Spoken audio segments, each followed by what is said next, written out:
let's talk about pedigree analysis. Now, pedigree analysis is a special tool to understand human inherited diseases. अब genetic diseases जो होती हैं they are inherited. अब inherited है तो कई सारे फैमिलीज़ को तो पता होता है, लेकिन हर डिज़ीज़ हर जनरेशन में आए ये भी ज़रूरी नहीं होता, क्योंकि बहुत सारे डिजीज़, मैक्सिमम डिजीज़ जो होती हैं वो रिसेसिव होती हैं. अब किसी एक इंडिविजुअल में, उसकी फैमिली में अगर कोई जेनेटिक डिजीज़ है तो वो इंडिविजुअल को उस जीन का एक्सप्रेशन उसके अंदर होगा या नहीं होगा, उसकी प्रोबेबिलिटी हम लोग चेक कर सकते हैं यूजिंग दिस पेडिग्री एनालिसिस. उसके लिए हमें उसकी पूरी फैमिली का इंफॉर्मेशन होना ज़रूरी होता है. आगे देखते हैं. तो इससे फ़ायदा क्या होता है कि ये जो एनालिसिस होता है बहुत बड़ी बड़ी फैमिलीज़ का भी हम आसानी से एनालिसिस कर सकते हैं. ना फ़र्क ये पड़ता है कि नॉर्मल जो हमारे जो मेथड्स होती हैं, जो प्यूनेट स्क्वायर, चेकर बोर्ड बनाते हैं, वो हम इंसानों में ईजी नहीं होता, क्योंकि इंसानों में ऐसा होता है कि number of progenies are very very less. तो जहाँ ज़्यादा ऑर्गेनिजम्स होते हैं, जहाँ पर ज़्यादा प्रोजेनीज होते हैं, वहाँ पर हम देख सकते हैं कि वो पर्टिकुलर डिजीज़ डोमिनेंट है, रिसेसिव है, कितना आ रहा है, कितना नहीं आ रहा है, होमोजाइगस, हेटेरोजाइगस है, क्या है, वो सब पता है. लेकिन यहाँ बहुत डिफिकल्ट हो जाता है. तो मोड ऑफ इनहेरिटेंस अगर जानना है ह्यूमंस में तो हमें पेडिग्री एनालिसिस का इस्तेमाल करना पड़ता है. एंड जैसे कि अब किसको करना चाहिए, जिसको भी फैमिली में हिस्ट्री आए है, या फिर ऐसा कोई इंडिविजुअल है जिसको सिम्टम्स आ रहे हैं कोई जेनेटिक डिजीज़ के, या फिर उसको जैसे कि आजकल शादियां होती है तो कुंडलियां देखते हैं, लेकिन फ्यूचर में ऐसा होगा कि शादियों से पहले दोनों फैमिलीज़ का पेडिग्री एनालिसिस देखकर कि इनकी शादी हुई तो उनकी अगली जनरेशन में कोई जेनेटिक डिजीज़ हो सकता है या नहीं पास ऑन हो सकता है, इसको भी अगर चेक करना है तो भी हम पेडिग्री एनालिसिस करते हैं. नाउ इस पेडिग्री एनालिसिस के लिए उसके कुछ टाइप्स हैं जो हम यूज़ करते हैं. जैसे कि उसमें 3 टाइप्स आते हैं. जैसे कि ऑटोसोमल पेडिग्री, मतलब जो जेनेटिक डिजीजेस या जो भी जीन्स की बारे में बात कर रहे हैं हम लोग, वो अगर ऑटोसोम पे हैं. आपको पता है कि ह्यूमंस के पास 23 पेयर्स ऑफ क्रोमोसोम्स हैं, उसमें से 22 pairs are autosomes and 1 pair is a sex chromosome. So 22 pairs जो हैं, so inherited in chromosome 1 to 22 है, तो वो ऑटोसोमल पेडिग्री. एक होता है माइटोकॉन्ड्रियल पेडिग्री. अब ये माइटोकॉन्ड्रियल पेडिग्री मतलब ये सिर्फ हमारी मदर से आता है. आपको पता है कि फर्टिलाइजेशन के दरमियान स्पर्म जब ओवा में फर्टिलाइज करता है तो डू यू नो स्पर्म सिर्फ न्यूक्लियस ही इंटर करता है, और जो साइटोप्लाज्म होता है जाइगोट का वो ओवम का ही होता है. जाइगोट के साइटोप्लाज्म में स्पर्म का कोई भी पार्ट कंट्रीब्यूट नहीं कर सकता. स्पर्म का basic aim is to contribute the nucleus, लेकिन जो साइटोप्लाज्म है वो पूरा हमारा पास, चाहे वो आप मेल हो या फीमेल हो, आपका साइटोप्लाज्म आपके मॉम के गैमीट से ही आया है. इसका मतलब जो हम सारे इंसानों के जो माइटोकॉन्ड्रियाज हैं वो साइटोप्लाज्म के, वो ऑब्वियसली हमें मम्मी से ही मिले हैं. फादर के स्पर्म्स के माइटोकॉन्ड्रियाज जाइगोट में एंटर नहीं करते. सो इसीलिए जो डीएनए माइटोकॉन्ड्रिया के अंदर का है उसका इनहेरिटेंस को हम माइटोकॉन्ड्रियल इनहेरिटेंस कहते हैं. माइटोकॉन्ड्रियल पेडिग्रीज भी हम लोग उससे बनाते हैं. So they are only inherited from mother. आगे बात करेंगे उसके बारे में.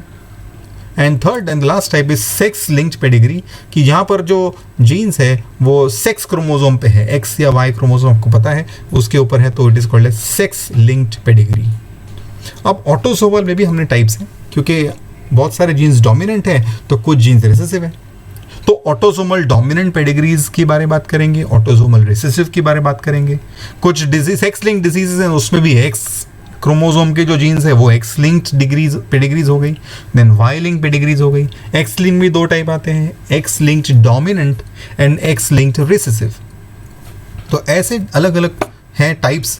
सो हम अभी इस लेक्चर में कितने टाइप करने वाले हैं, 1 2 3 4 5 6 टाइप ऑफ पेडिग्रीज हम लोग अंडरस्टैंड करने वाले हैं. Autosomal dominant, autosomal recessive, mitochondrial, x link dominant, x link recessive और वाई लिंक्ड. ऐसे 6 पेडिग्रीज के बारे में जानेंगे और हर एक में आपको उनके डिफरेंस याद रखने हैं. नाउ इनमें करना बहुत अलग कुछ नहीं है, सिर्फ इनका लिखने का तरीका अलग है थोड़ा, और आपको मेंडल के ही लॉज को याद रखकर इनको सॉल्व करना है, एनालाइज करना है सिचुएशन को। शुरू करने से पहले इस पेडिग्री को जो ड्रॉ करते हैं हम लोग, उसके तरीके को समझते हैं। यहाँ पर मेल फीमेल जो फैमिली को अगर कभी भी हम लोग चार्ट बनाते हैं पेडिग्री का, तो उसमें कुछ सिंबल्स यूज़ करते हैं। देखते हैं पहले उसके key to standard pedigree nomenclature. So देखिए, आप स्क्रीन पे देखिए कि male is always denoted by a square empty box, female is a circle, empty circle is denoted by normal female. और अगर दोनों हस्बैंड वाइफ है तो दोनों के बीच में हम लोग एक हॉरिजॉन्टल लाइन बना ड्रॉ करते हैं, that is it means that they are actually a couple, mating couple.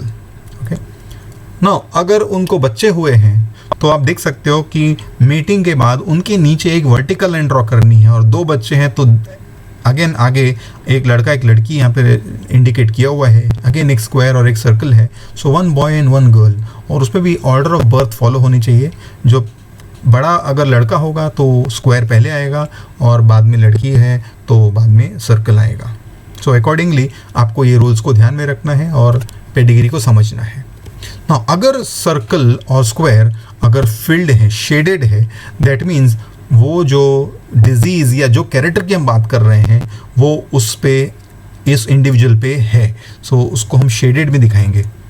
और अगर वो पर्टिकुलर कैरेक्टर हेट्रोजाइगस स्टेट में है तो हम उसको हाफ शेडेड बताएंगे। होमोजाइगस है तो या तो फुल शेडेड आएगा या तो फुल ब्लैंक आएगा। और स्पेशली एक्स लिंक्ड में या कभी कभी इवन सिकल सेल एनीमिया में वो कैरियर स्टेट भी होती है।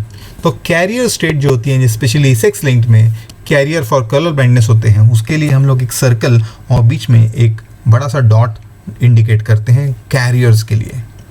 और अगर किसी फैमिली का हम चार्ट बना रहे हैं और उसमें अगर किसी की डेथ हो गई है तो उसके ऊपर हम लोग एक स्क्वायर और उसके ऊपर एक क्रॉस लाइन इंडिकेट करता है कि वो डेथ हो गई है उस इंडिविजुअल की। और ये रही कंसेंजीनियस मीटिंग, मतलब meeting between the siblings is called as consanguineous marriage.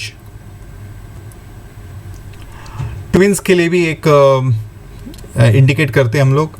तो यहाँ पर आप देख सकते हो स्क्रीन पे डाइजाइगोटिक ट्विंस हैं, और अगर डाइजाइगोटिक मतलब दो अलग अलग जाइगोट से बने हुए सिबलिंग्स हैं, भाई बहन या भाई भाई हो सकते हैं या बहन और बहन हो सकती हैं। सिमिलरली नीचे मोनोजाइगोटिक ट्विंस भी दिख रहे हैं आपको कि एक ही जाइगोट से दोनों स्प्लिट हुए हैं। इसमें या तो दो मेल आएंगे या तो दो फीमेल आएंगे। So let's start with the first pedigree, that is pedigree for autosomal dominant traits. ना ये आपके सामने एक एग्जाम्पल मैंने ड्रॉ किया है पेडिग्री का, जिसमें ये एक फैमिली है। इसके टोटल आपको 3 जनरेशन दिखाई दे रहे हैं। और जो फर्स्ट जनरेशन है ऑब्वियसली वो एक कपल से शुरू होती है, एक फादर है और एक मदर है, दोनों के बीच में मैरिज हुई है, मीटिंग है, और उनके आपको दिख रहे हैं कि टोटल देयर आर उनके 4 प्रोजेनीज हैं। सबसे बड़ी उनको बेटी है, देन उनको एक बेटा है, देन अगेन एक बेटी है और एक और बेटी है। सो 3 डॉटर्स और एक सन है इस फैमिली को।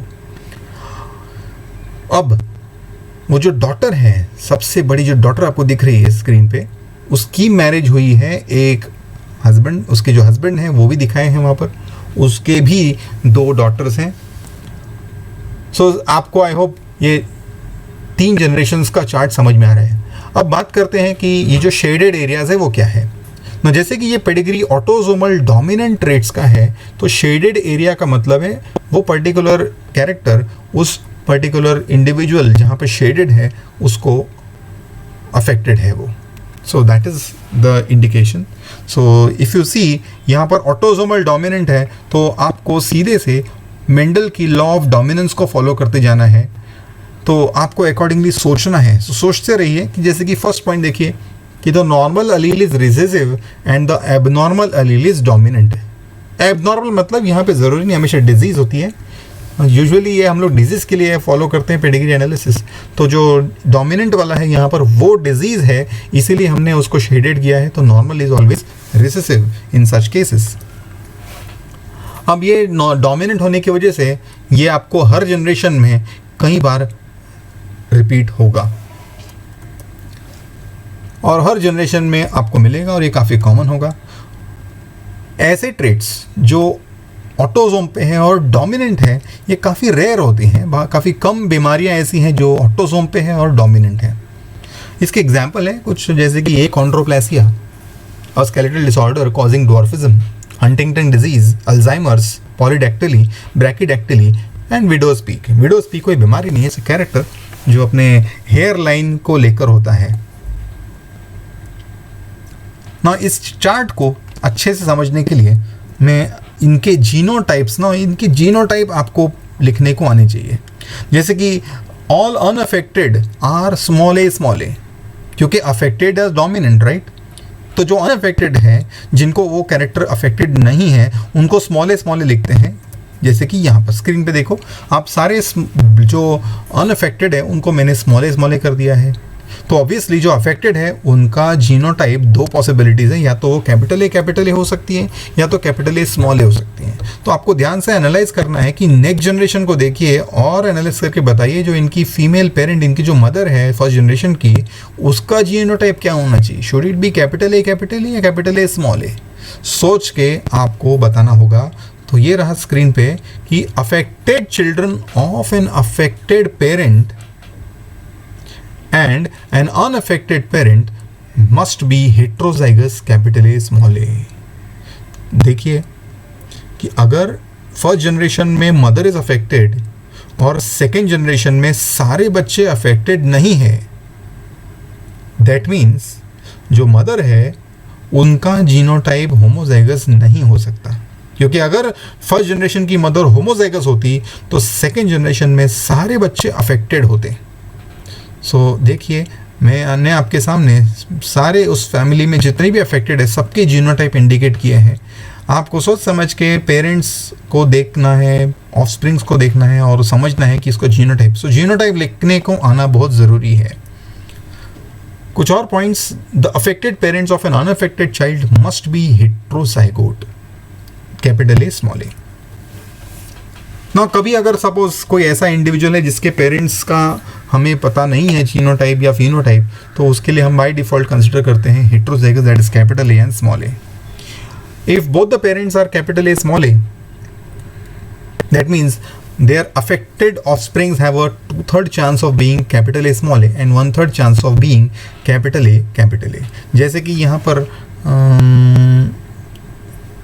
ये तो capital A small A and small A है, तो उसके नेक्स्ट जनरेशन। सो आप सारे जीनोटाइप्स अच्छे से मैच करिए और इसके ऊपर पूछे जाने वाले क्वेश्चंस को आपको प्रैक्टिस करना है और समझना है कि ऑटोसोमल डोमिनेंट कोई ट्रेट आया या तो उसका पेडिग्री कैसा होगा, या तो पेडिग्री आपको दिया होगा और बोलेंगे ये कौन से टाइप का पेडिग्री है, तो आपको उसको पहचानने में आसानी होनी चाहिए।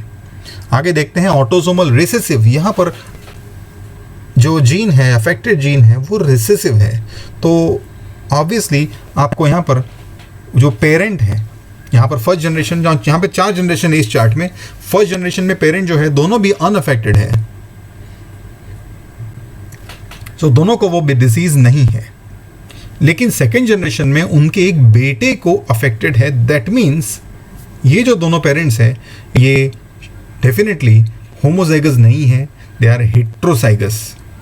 सो यहाँ पर normal Aleel is dominant and abnormal is recessive. सबसे पहला पॉइंट, ये ट्रेट बहुत कम दिख रहे हैं आपको, अभी 4 जनरेशन से, लेकिन सिर्फ 3 ही इंडिविजुअल्स आपको दिख रहे हैं, तो काफ़ी रेयर है आपको इसके अंदर, फैमिली में बहुत काफ़ी कम मिलते हैं न केसेस ना। कई बार कोई जनरेशंस में ये स्किप भी करते हैं, तो किसी बच्चों को हो तो भी नहीं है और ये कैरियर बनकर रह जाते हैं।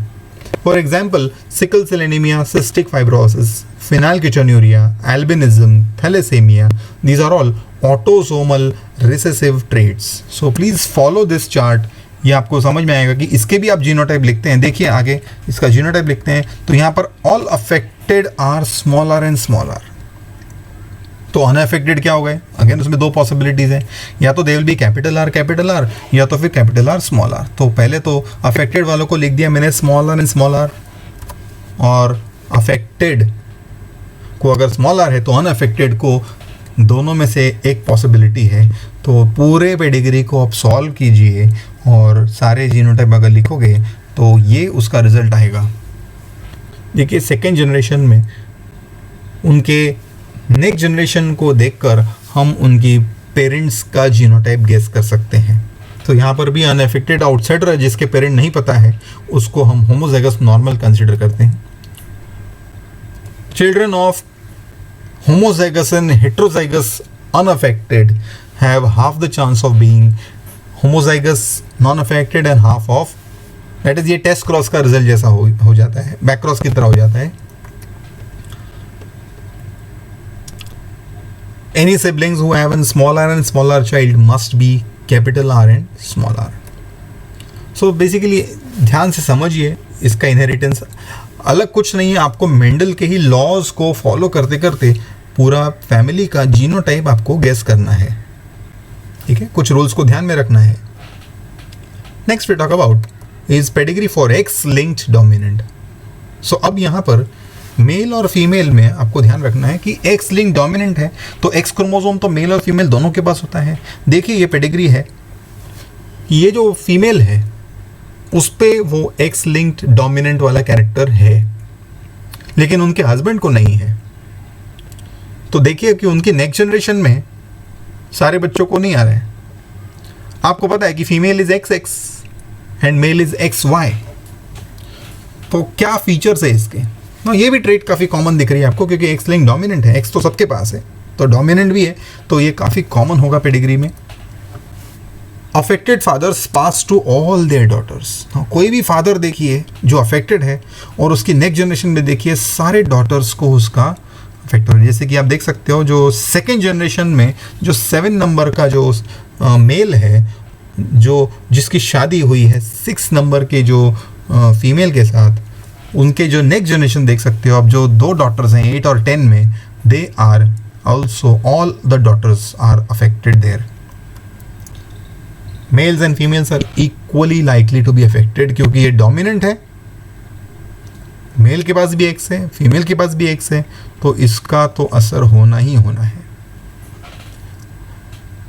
Extremely unusual traits often lethal in males and only seen in females. So males में ये ज़्यादा लीथल हो जाते हैं, मतलब जानलेवा हो जाते हैं, बिकॉज मेल्स के पास सिर्फ एक ही एक्स क्रोमोसोम है, तो वो ज़्यादा लीथल हो जाते हैं मेल के लिए। So for example X linked rickets, that is bone lesions. हाँ ये देखो सारे अफेक्टेड को मैंने उनका जीनोटाइप लिखा हुआ है, उनके सेक्स क्रोमोसोम जीनोटाइप्स। अब येलो जो कलर में इंडिकेट हो रहा है, it is the X linked dominant gene. जो डिजीज है उसका जीन उस एक्स क्रोमोसोम पे है,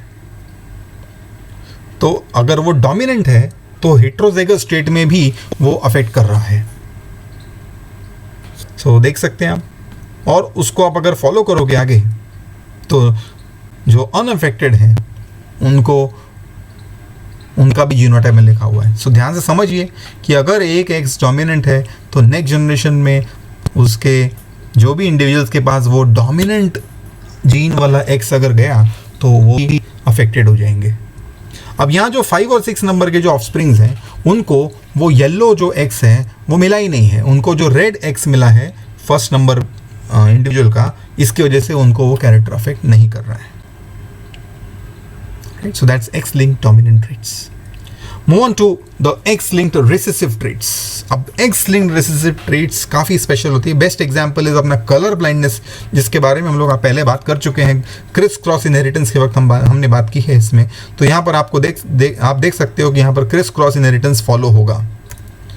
ये ट्रेट पेडिग्री में रेयर है। अभी रेयर क्यों है? बिकॉज ये रिसेसिव है, इसीलिए ये रेयर है। और फीमेल्स में तो बहुत ज़्यादा रेयर होगा ये।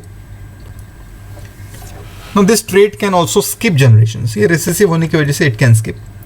Affected fathers do not pass to their sons. So ये father to son नहीं जाती है, criss cross जाती है. Males are affected more. क्योंकि मेल के बाद मैंने कहा एक ही एक्स क्रोमोसोम है, तो रिसेसिव होने की वजह से वो जीन डेफिनेटली एक्सप्रेस होती है। मेल में कैरियर्स हो ही नहीं सकते। Females are carriers because female के बाद 2 एक्स क्रोमोसोम है, एक पे रिसेसिव है और एक पे डोमिनेंट है, तो जो रिसेसिव जो अलील है वो कैरियर की वजह से, कैरियर बनकर रह जाते हैं इसकी वजह से। Colour blindness and haemophilia are the examples. So उनके जीनोटाइप भी देख लीजिए आप। यहाँ पर भी मैंने जो रिसेसिव है, जो एक्स रिसेसिव है, उसको स्मॉल एक्स में येलो में हाईलाइट किया हुआ है। सो देख सकते हैं कि जो फर्स्ट इंडिविजुअल है इस चार्ट का, जो मदर है उसके पास वो अफेक्टेड है, मतलब समझ लीजिए वो कलर ब्लाइंड है, तो उसके पास कलर ब्लाइंडनेस के दोनों अलील्स दोनों एक्स पे प्रेजेंट हैं। और जो उनके सन दिख रहे हैं आपको, उन्होंने अपने सन को पास ऑन किया है कलर ब्लाइंडनेस। तो सन में जो 5 नंबर इंडिविजुअल है, 7 नंबर इंडिविजुअल है, दे आर कलर ब्लाइंड। और जो नंबर 4 और 6 के इंडिविजुअल्स हैं, दे आर कैरियर्स। उनके भी जीनोटाइप आप देख लीजिए। तो ये जो मेल है, उनके फादर नंबर 2 और number 1, and check the number 4 and number 6, they are carriers. उनके पास एक एक्स क्रोमोसोम नॉर्मल है और एक X chromosome colour blind X linked recessive gene carry करता है, तो इसीलिए वो लोग कैरियर्स हैं। So please understand and try to solve the problems, questions based on X-linked recessive traits. Right? Now आपके comparison के लिए उसके पहले Y-linked recessive traits. Now Y chromosome is only in males, so इनका inheritance is always in males. See the pedigree chart. इसमें सारे males only are affected. और उसमें भी सारे नहीं है, जिनके Y क्रोमोसोम पे वो डिजीज है, ओनली उसके बेटों को ही वो है। अब कोई बाहर का मेल है दूसरे फैमिली का, तो उनको उसका असर नहीं है। सो इसीलिए हाँ, ये ट्रेड भी काफ़ी कॉमन होगा, बिकॉज सारे मेल्स को अफेक्ट करता है। Affected fathers pass to all their sons, ये स्ट्रेट इनहेरिटेंस है। यहाँ पे कोई डोमिनेंस और रिसेसिव मायने नहीं रखेगा, क्योंकि वाई क्रोमोसोम है वो तो मेल्स में ही होता है सिर्फ। हाइपरट्राइकोसिस। सो ये रहे सारे अफेक्टेड मेल्स, और ये रहे सारे unaffected mails and females. And mitochondrial inheritance, ये मैंने कहा था ना, सिर्फ मॉम से आता है। So only from mother. Female जो एग होता है उसके साइटोप्लाज्म माइटोकॉन्ड्रिया होते हैं, तो उसके सारे बच्चों को हो जाएगा। If a male has a mitochondrial trait, none of the offspring will inherit it. So mitochondria के डीएनए को हम कहते हैं एमडीएनए, और इसकी इनहेरिटेंस को मैटरनल इनहेरिटेंस। सो ये रहा पर उसका पेडिग्री चार्ट। जो मदर है वो अफेक्टेड है, उसके माइटोकॉन्ड्रिया में वो एबनॉर्मल जीन है, जिसने अपने डॉटर और सन दोनों को पास ऑन किया है, लेकिन डॉटर ने अगली जनरेशन में पास ऑन किया है, सन ने अगली जनरेशन को पास ऑन नहीं किया है। सो ये है मैटरनल इनहेरिटेंस। आई होप आपको सारे ये जो पेडिग्रीज मैंने बताए अभी आपको समझ में आए हैं। तो ध्यान से देखिए, सारे पेडिग्रीज में उनका इनहेरिटेंस पैटर्न समझिए, और कौन अफेक्टेड है कौन अनअफेक्टेड है इसको भी आप ध्यान से समझिए। So this is a comparative analysis of all the different types of pedigree. जो 6 टाइप्स मैंने बताया आपको, उनको कंपेयर करना है, आपको समझना है और ध्यान से उसको एनालाइज करना है। इससे आपको पेडिग्री पे बेस्ड क्वेश्चन सॉल्व करने में आसानी होनी चाहिए।